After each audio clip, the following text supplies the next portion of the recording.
Welcome back to Everything Baseball. In our next story, we go down to CB Park. Big series between the Philadelphia Phillies and the Atlanta Braves.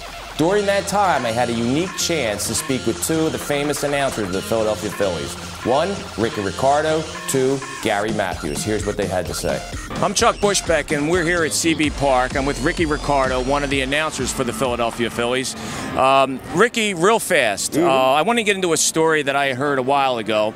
Involved Ozzie Guillen, involved Fidel Castro. Can you shine some light on what happened there? Well, it was Ozzie being Ozzie. Ozzie Guillen's off-the-cuff political remarks, which, you know, didn't take very well in the city of Miami, obviously with the very large Cuban exile community. I mean, my family included. No one took it well.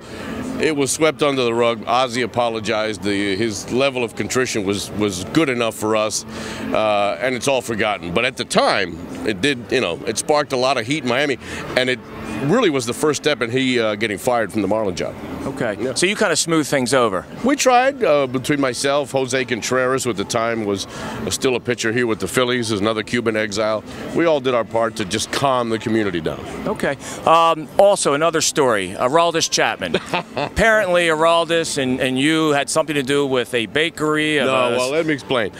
One of the players' favorites, even Freddie Gonzalez here from the Atlanta Braves, there's these little Cuban pastries that are guava and cream cheese, which are delicious. And all the Cuban players that, you know, that come in, they all tell me, hey, bring 40, 50, 100. I mean, Gio Gonzalez was just here, ordered 200 of them for the whole team. But the one Sunday where Aroldis Chapman got lit up by the Phillies in the bottom of the ninth inning, I was asked by 2 home runs, correct? Right. I was asked by a morning show host, which will remain nameless, Angelo, what happened with Chapman, because his fastball that day was about mid-90s instead of the usual 101, 102. Right. And I said, oh, there's nothing wrong with his arm. He probably just had a couple too many of the pastries. And, of course, the Cincinnati blog jumped all over it. But it was all a misunderstanding on no one else's part but the blogger, because the player cracked up laughing, asked me to get him another box. But yeah, there was no issue. It was an issue made by a Cincinnati blogger. So have you provided any more pastries to Major League players? Absolutely. I just brought in a box today. Yeah. I guess the big thing is don't eat that before a game. You can eat them before or after the game. You know, that doesn't really matter. Okay. Yeah. The new thing that you're doing now is you're actually broadcasting in Spanish for the Philadelphia Eagles, correct? I have added the Philadelphia Eagles to my repertoire. I obviously do the Philadelphia Phillies in Spanish. I am now doing every yard of the Philadelphia Eagles, along with my duties as a talk show host on Sports Radio 94 WIP. But I'm looking forward to the National Football League. Has got a very big Latino initiative with La Liga Nacional de Fútbol Americano. So it's something I'm looking forward to Monday night against the Redskins. Now, what is your background in football? Are you doing the color analyst, or are you doing play-by-play? I am the play-by-play guy. Felix de Jesus is my color analyst. He is the New York Yankees baseball play-by-play guy. We both have histories in all sports, baseball, football. He's done hockey in Spanish. I've done basketball in Spanish. So we're pretty well-rounded sports guys. So it comes off very well. It's our second year doing it. And how did you start to prepare for this football shtick? Well, the rights were purchased by Bill Kulick, who is also the rights holder for Phillies in Spanish. But I am just a sponge for sports knowledge. You know, I've been watching football since back in the mid-'60s. I mean, I'm in my early 50s. I'm a Joe Namath, Fran Tarkenton Giants, Norm Snead Eagles guy, you know, from Jersey. So, you know, throughout the years, I've just sucked it all up, and it's still in my head. Chuck Bushbeck with Ricardo at CB Park.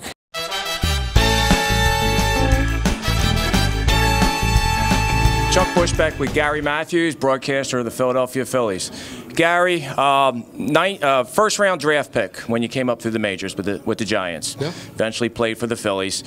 Was that your most memorable moment, or was there something else? Well, I mean, being drafted is really great.